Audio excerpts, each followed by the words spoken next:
This is Felix Oyinlola. I'm happy to come your way today for the second week of personality theories. I hope you enjoyed the first week. Today, by the grace of God, we shall be looking at our focus for this week.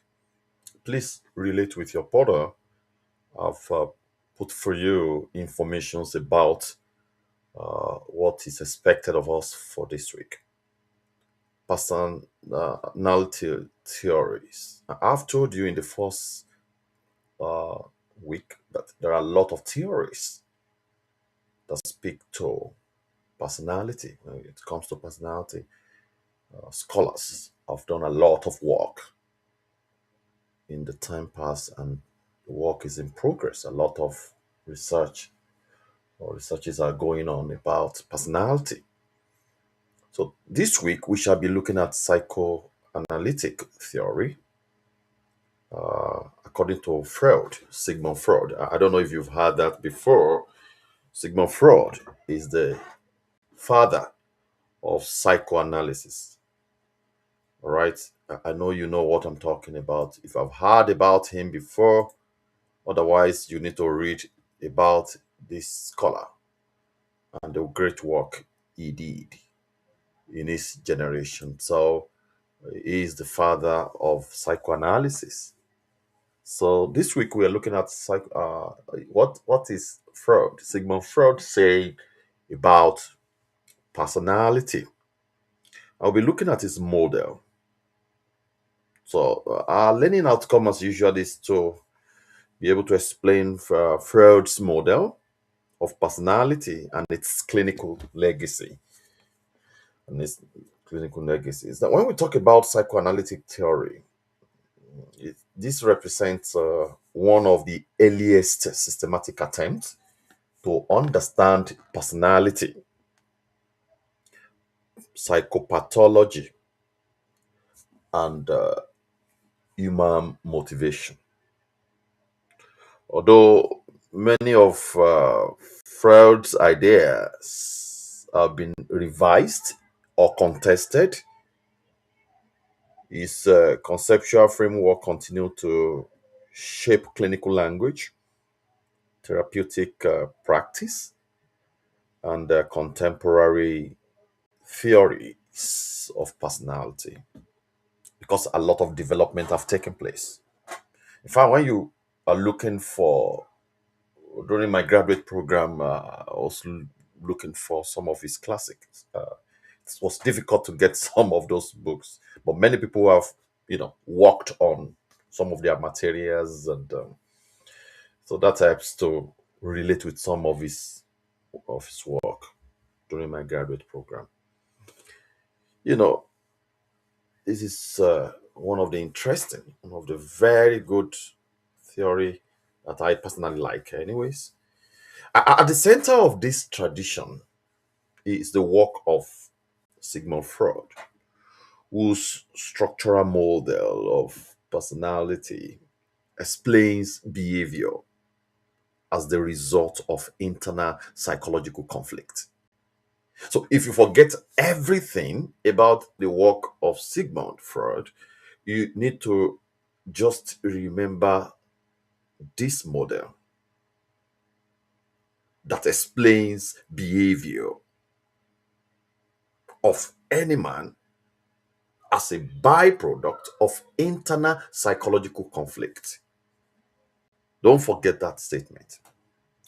And when we talk about the structure of personality, according to Freud, he proposed that personality consists of three interacting systems, just three of them: ID, ego, and super ego. Those are the three interacting systems: the ID, ego, and super ego. These are not physical structures, but we are talking about psychological functions. Let's look at them one after the other. The ID, you know, this is present from birth in any human being. And of course, it operates entirely in unconscious. And of course, the ID is governed by the pleasure principle. You know, it seeks immediate gratification of instinctual drives. Example is sexual, and some of those aggressive impulses we have is what Freud is talking about when he talks about the ID. So this ID is illogical, okay, impulsive and unconcerned with morality or reality. It doesn't have anything to do with morality and reality. It just represents raw biological energy in every human being. That is the ID for you. Present from birth again, unconscious state, governed by the pleasure principle, seeking immediate gratification and the instinctual drive, like sexual, aggressive impulses. It is illogical, impulsive, and concerned with morality, unconcerned with morality and reality. It represents raw biological energy. So, please, we need to understand that about ID. Let's look at the ego, which is number two. The ego developed between, you know, ID, reality, and the superego. It developed to mediate between, those three. It's governed by the reality principle. Don't forget that. It's governed by the reality principle. At this time, this operates at conscious level, preconscious level, and unconscious. It operates in three levels: conscious, preconscious, and unconscious level. That's the ego for you. Okay. And the ego is the executive function of personality, according to Freud. And its role is to find realistic and social acceptable way to satisfy ID impulse while avoiding anxiety and guilt. Right? Superego is the number three. This developed through internalization of parental and societal standards. That's superego. It represents moral values and idea. This composed of conscience. We're talking about punishment and guilt, ego, idea, rewards, and pride. Whenever you hear those conscience and ego idea, we're talking about superego. So the superego strives to for perfection and often come into conflict with the ID, placing pressure on the ego. All right, we need to understand all those things. I know we know some of all these things. We are not just a new thing, just to refresh your brain about it. Let's look at the dynamic interaction. When it comes to dynamic interaction, personality functioning depends on the balance among these three systems. Psychological distress arises when conflict becomes excessive or poorly managed. That's when you begin to see psychological distress. Okay, it shows in every human being. You can't hide it. That's how it functions. Just depend on the balance amongst the three. And when we look at the defense mechanism, when the ego is overwhelmed by anxiety arising from internal conflict, it employs a defensive mechanism. unconscious strategies that protect the individual from psychological distress. That's what we mean by defensive mechanism. And there are common defense mechanisms. I'm going to tell you like how many do I have. Let me see if I can give you like 6 or 7 of those common defense mechanism. Number one is repression. Right.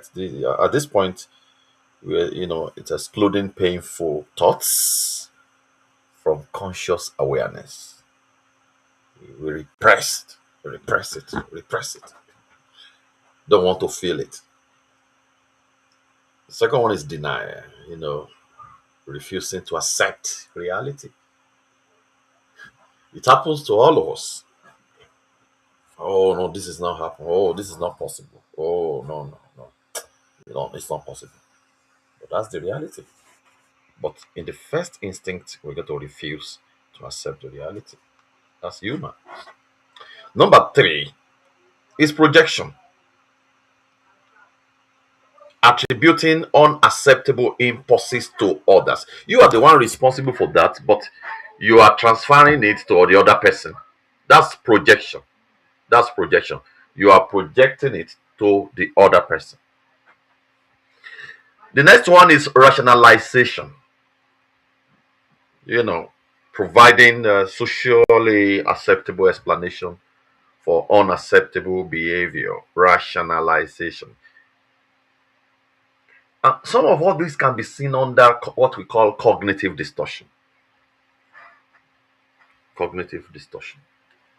Also, rationalization. You are providing, acceptable explanation for unacceptable behavior. You are defending it. You are defensive. The next one is displacement, redirecting emotion to a safer target. All right, you are redirecting your emotions to a safer target. That is redirect, displacement. The next one is reaction formation.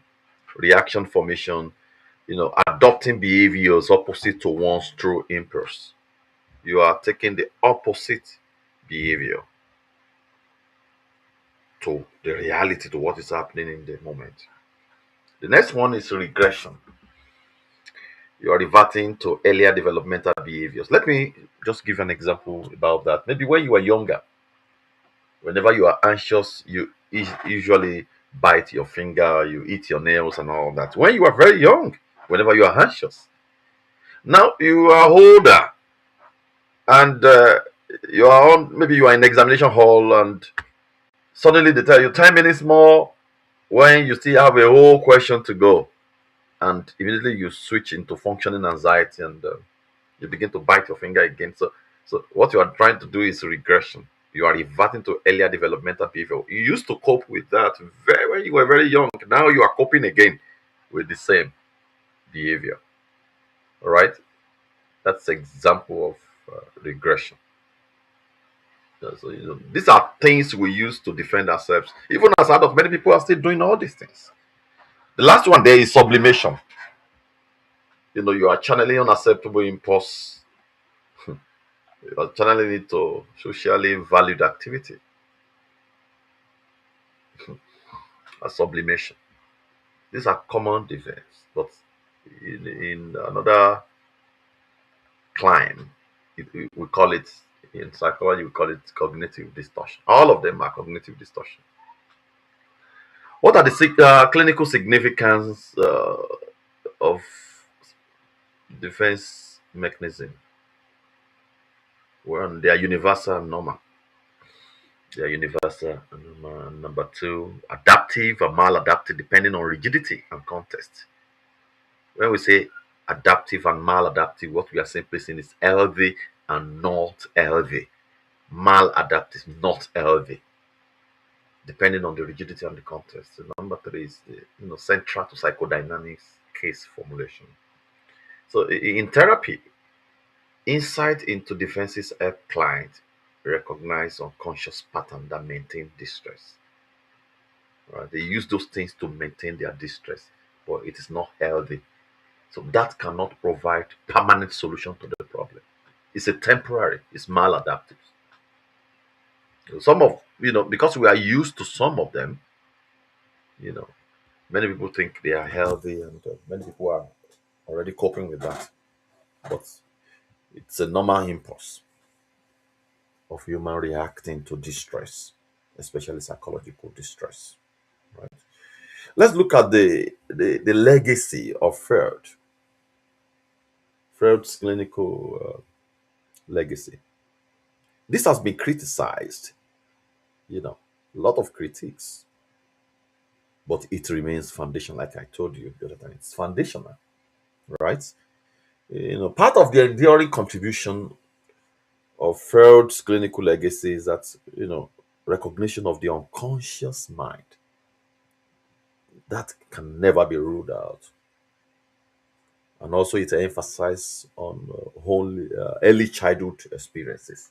A lot of emphasis of early childhood experiences, and you know, use of talk therapy.